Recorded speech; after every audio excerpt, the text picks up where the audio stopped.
This episode is brought to you by Merrill. Join one of the most iconic names in wealth management, Merrill. You'll be part of a dynamic team of advisors and specialists working hard every day to grow their clients' wealth. And with the support of best-in-class research, advanced digital tools, and the resources of a global institution, it's truly an opportunity you can be bullish about. Learn more at careers.bankofamerica.com. Copyright 2024, Bank of America Corporation. This episode is brought to you by Allstate. Some people just know they could save hundreds on car insurance by checking Allstate first, like you know to check the date of the big game first before you accidentally buy tickets on your 20th wedding anniversary and have to spend the next 20 years of your marriage making up for it. Yeah, checking first is smart. So check Allstate first for a quote that could save you hundreds. You're in good hands with Allstate. Savings vary. Terms apply. Allstate Fire and Casualty Insurance Company and Affiliates. Northbrook, Illinois. Tervetuloa kuuntelemaan Nature-Backed-podcastia. In this week's episode, we are going all the way to Finland, and I'm speaking with Erik Kolehmainen from Metsä Group about the corporate venturing business of the Finnish forestry firm. Enjoy the show. Welcome to Nature-Backed, Erik. Tell us in a few words, what do you exactly do as your day job? As my day job, I'm heading the corporate venturing activities at Metsä Spring. Metsä Spring is Metsä Group's innovation company, so I have a very exciting job of talking with all the smartest people who are developing new solutions related to forest-based side streams or new bio-based products. And then my job is trying to find new uses for Metsä Group's side streams and main products. So basically, I have a great job in speaking with the brightest minds, and it's something that brings you a lot of energy, and it keeps me motivated. And for the international audience, Metsä Group is a big Finnish forestry group, or how does it define itself these days? Yes, Metsä Group is a large company working within the field of forestry. We have 5 different business areas. One is services to forest owners. Then we produce engineered wood products, plywood and LVL. We're the largest softwood market pulp producer. We produce sawn timber. We're one of the leading producers of paperboard in Europe, and also we produce tissue paper products. And here at the innovation company, my job then more relates to finding new uses for the side streams and main products. We have a production in Northern Europe, in Central Europe, and then we have sales offices all around the world. We employ around over 9,000 people, so it's a quite significant operation in the field of forestry. Let's go a bit more into the innovation side. I mean, tree grows, it's taken down the sawn into the, I don't know what they're called, planks. Where's the innovation there? That's a very good question. And if we start thinking the whole cycle as such, one interesting aspect of Metsä Group is that we are based on a cooperative structure. So Metsä Group is actually owned by over 90,000 cooperative members. So 90,000 mostly Finnish forest owners, families who own the forest. And that's the ownership base. And we source a large part of our wood from them, and then for each wood that gets harvested, on average 4 new trees get generated. But the important factor is how do you use this raw material in the most efficient and sustainable way. So if we start with the tree, the large part, the timber as such, that we can use for the timber products. Then the smaller parts we utilize for pulp, and then we get a lot of side streams like sawdust, wood bark, mechanical wood processing residue, and such. And those are still used. They're used for bioenergy, but what we are interested in, how to utilize all these raw materials in the best possible value added way. So if we start, for example, with pulp, we're interested to finding ways how to utilize that pulp, for example, to replace fossil-based materials in the world. Or the other factor is regarding the side streams, how we can utilize those to create something other than bioenergy. How can we extract valuable biochemicals out of those, or how we can create new insulation materials out of those. So I came to this industry from outside forest forestry. I don't have a background there, but it's something that I've jumped into and gotten very excited little bit by little bit as I started to more and more understand what are the different opportunities. And if we think of the Nordic countries and Finland especially, and Nordics, if we think of the new Nordics, so to say, including the Baltic states as well, we have good amounts of forest, but and question is that we don't have how would I say mining, or we don't have the fossil fuel resources, but I see that this is actually a even more valuable resource that we have, and in the future, once we are looking into developing new materials, replacing fossil-based materials, I think this is a great source to be working with new innovations, and it provides this scalable material for the new innovators to work with. Absolutely. You said that you were coming from outside the forest. Before going deeper into those innovations in a side stream side, maybe to talk a few words about inside the forest.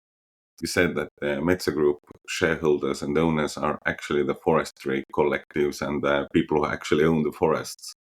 It probably makes you rather unique in this industry. I don't know, you're coming from outside, how much are you kind of involved in this process, but I would be really interested to listen how does it actually work compared to maybe some bigger global corporations where the shareholders are the VC funds or or kind of people who are fully focused on money. Yeah, I would say the main difference here is the structure creates some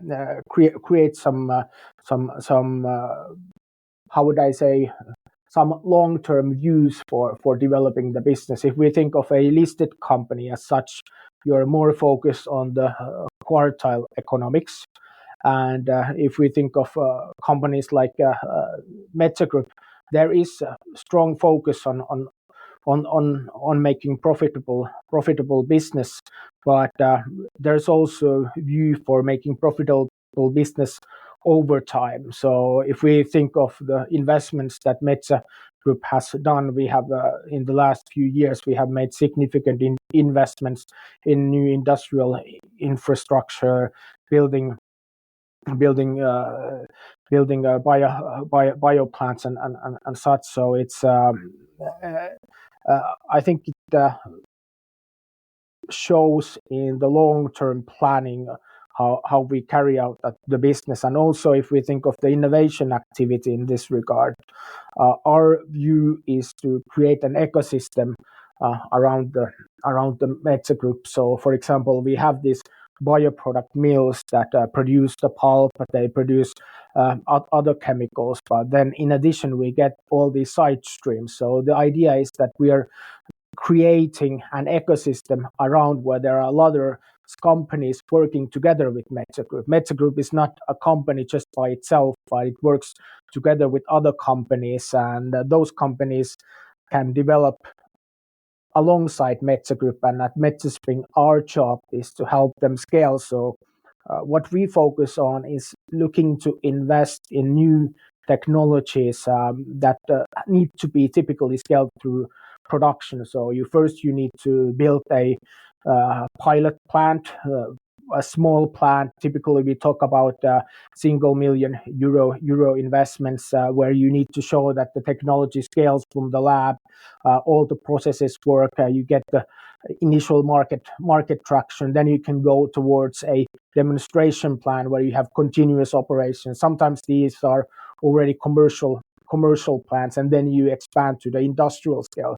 These are long-term development projects. They don't happen overnight, but our view is to support these companies and help them create a very profitable business, and it's a very exciting place to work with. And I think here the view is that we work for the long term, and we build these strong ecosystems that then create value for the forest owners that are the owners of Metsä Group.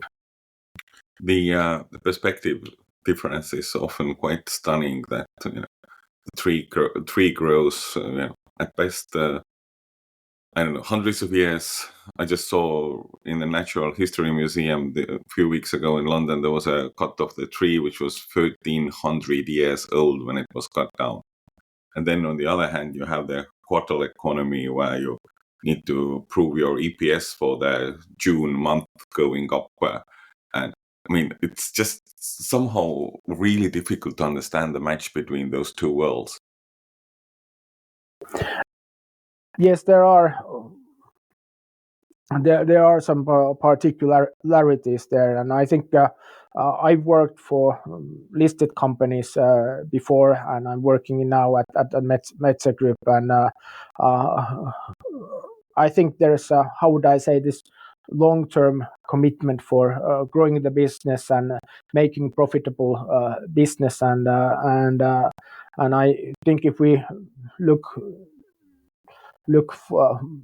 behind, Metsä Group went through significant changes during the previously, and now we have 5 strong business areas. And what I'm working is finding new technologies that then support these existing business areas. So here we're taking a view towards the future and finding new opportunities, and more from the collaboration perspective, how to build collaborations that strengthen the existing business areas as well.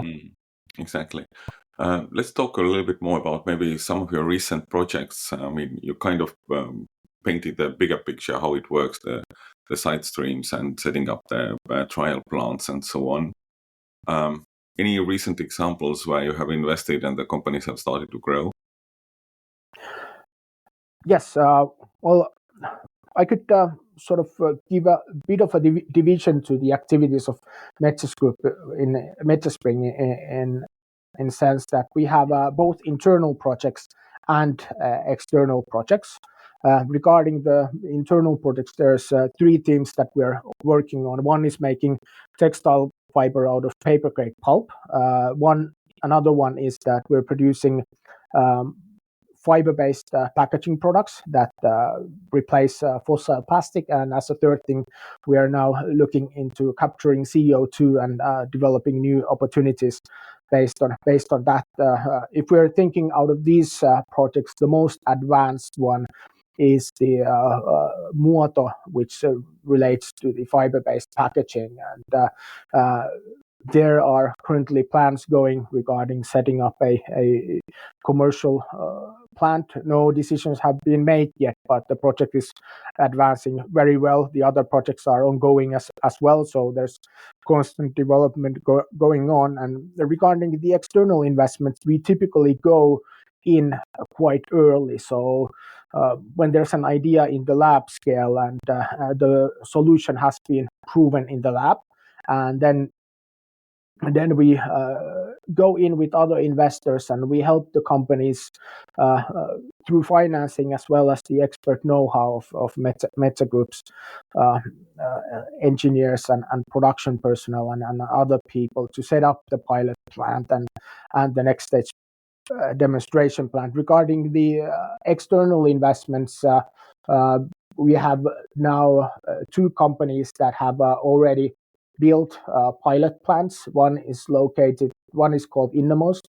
It's located in the Kokkola Industrial Park area, which is the largest inorganic chemistry park in northern Europe. So they have done an amazing job building this first of a kind pilot plant, which is producing with half automated processes very high value materials, betulin and suberin. Similarly, Boreal Bioproducts has set up a pilot plant in Turku, and they're producing also valuable biochemicals there. So we have been part of those projects that the companies have implemented these plans. Currently, they are now in the path of building the market traction, then to take the next step to build the first demonstration plants, where we already are talking about tens of millions in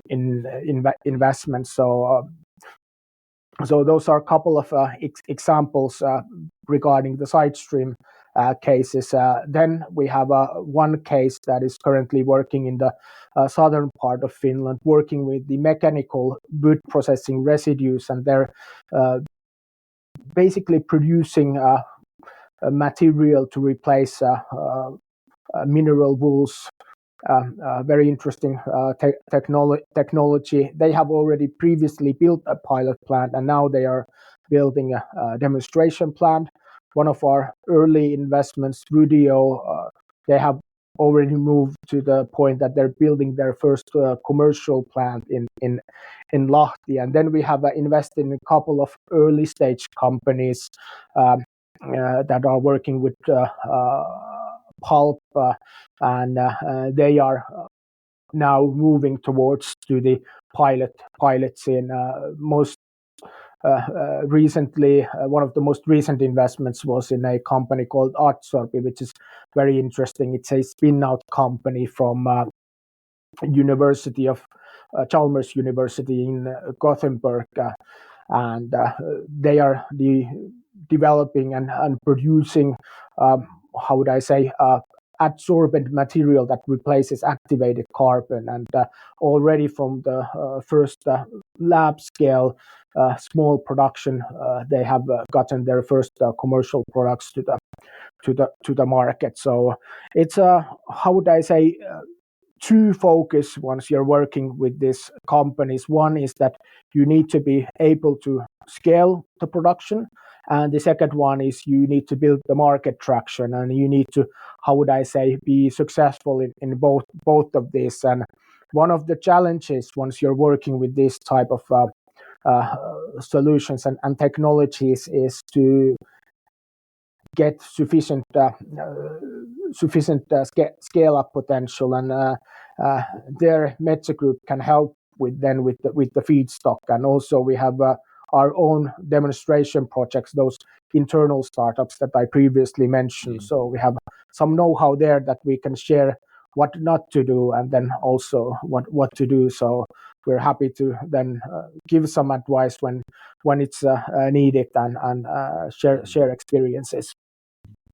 One of the side stream things which also the guys visited NaturePact a few episodes ago was a Finnish company called Enifer. I understand that these kind of forestry industry side stream mushroom growing operations are, I mean, Enifer is not the only one in that field. There are more companies in the Nordics and elsewhere in the world too, because seems mycelium or the mushrooms are a big thing for the future. Yes, there are. It's a very varied field. What comes down to the bioeconomy and the material solutions, and I think one interesting thing is how it has developed during the past 5 years.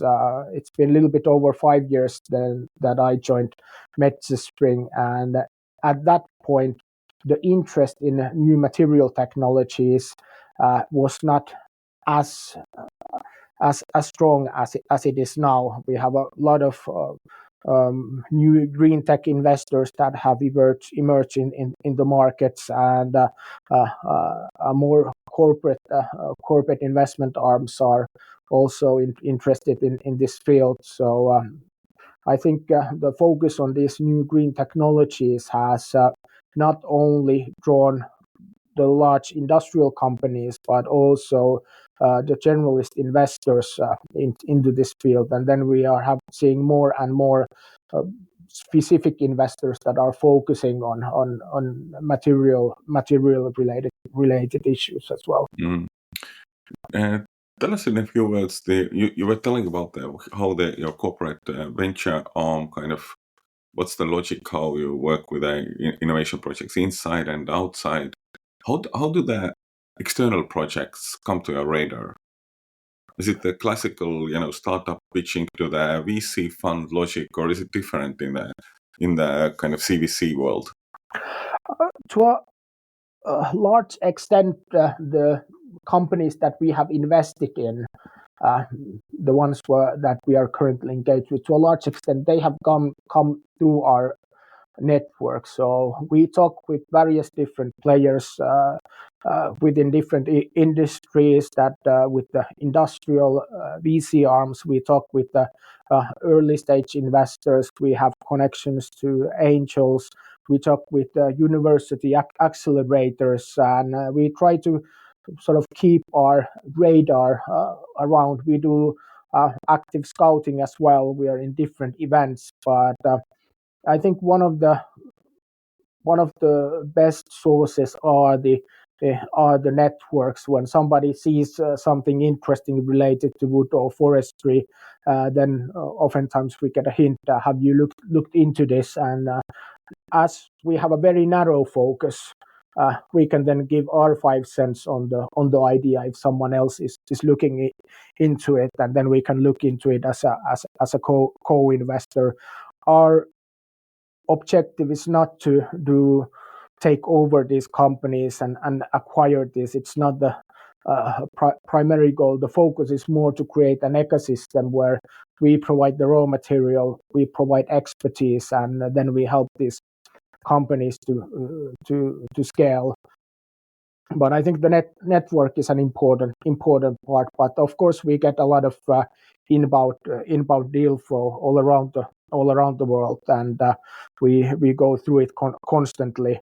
And I think the challenge here is that compared to, how would I say, a generalist fund that can invest in everything, we go to the subtopic of investing in materials and new chemistry related solutions, and there we still need to find the link to the forest industry, and then we need to find a great team, a great technology protected by IPRs,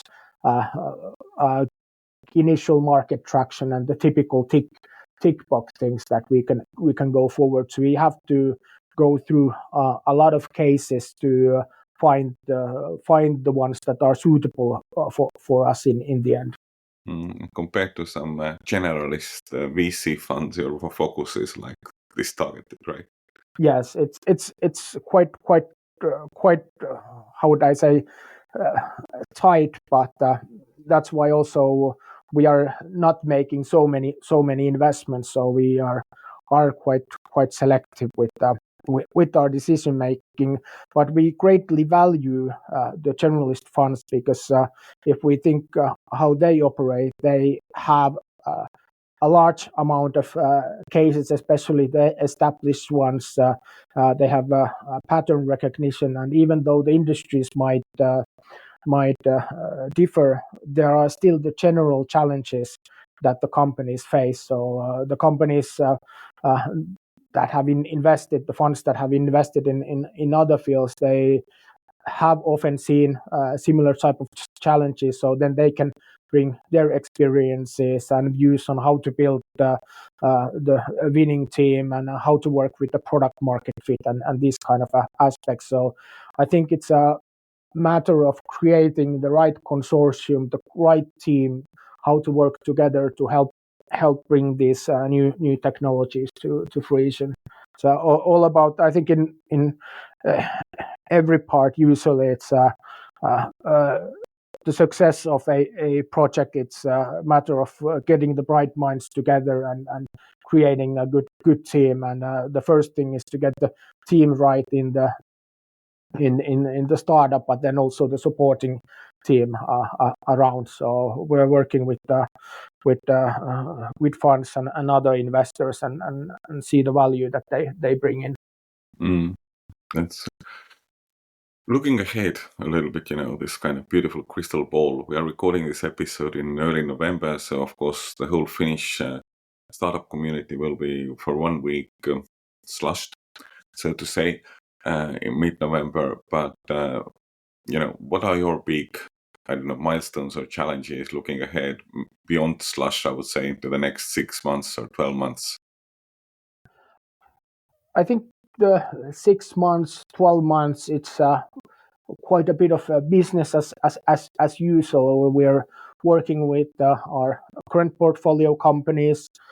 We're quite involved there, and depending on the phases where they're at, where we might be helping quite a bit. Then we're actively looking for new opportunities to help strengthen the ecosystem, and then as well. I'm personally currently using some time also for the internal projects as well. So days get quite busy and sometimes a bit long, but I think it's once you're working with interesting topics, it doesn't feel like that. Absolutely, it doesn't feel like work. I know the feeling. You mentioned the internal projects. You talked a little bit about packaging side, but there were two other interesting ones: textiles and carbon. What do you call it? CO2 capture, yeah. Carbon capture. I was always thinking that forests are the ultimate carbon capture, right? Yes, the trees tie in the carbon, but now we're also looking into how to take in the CO2 from the production plants and build something new out of that. So that's a very early stage project still, and the first thing is to check the technology and get that working, and then the team, I'm personally not involved with that, but then the team is also looking at new market applications there. So we're developing the know-how regarding that. I'm not so much into that and can't unfortunately comment the details there. And then the other one is textile fiber, which is also very interesting. So when we talk about the textile market, we have cotton, which takes a lot of agricultural land, a lot of water, and then we have fossil-based fibers like polyester. So we see that the technology that the Kura team is currently developing in-house, and the technology has already been developed. It's more about perfecting it currently, and the demonstration phase is very interesting because it starts directly from the same paper grade pulps which you would use for making paper, but where you are able to produce textile fiber out of that in a efficient process. So very exciting, and a big market and a big problem to tackle, and the team is working actively with that.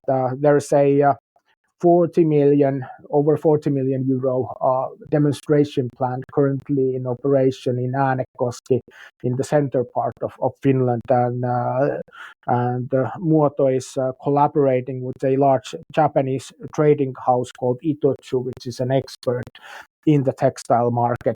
So Itochu is working there as the commercialization partner. So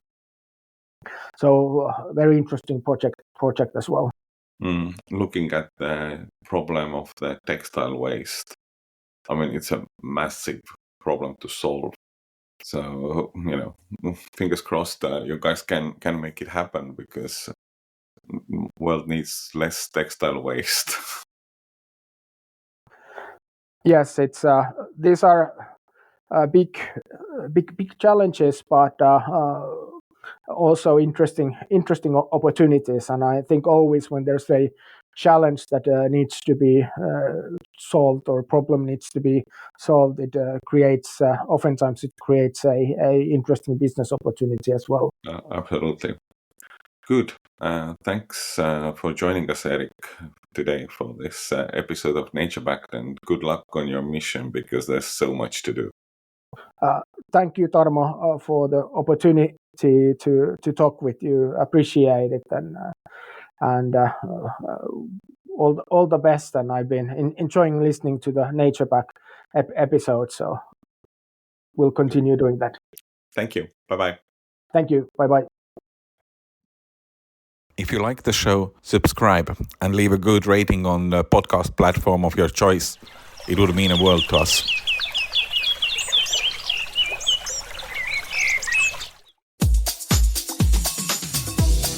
For those of you who dream of a world where music and podcasts live together in perfect harmony, now, for the first time, Electricast gives you a magical compilation, Pod Till You Drop, Volume 1, where we give you the best in tunes and the best in podcasts.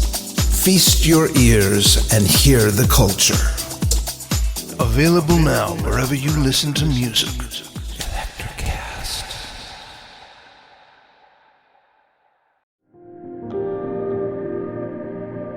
Everyone has heard about the U.S. space program, but what is actually going on at NASA? Get the real story in 4 minutes or less with the NASA Daily Podcast from Electricast.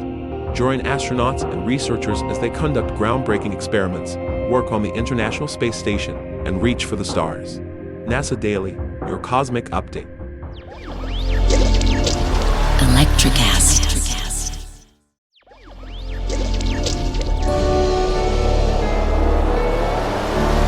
Electricast.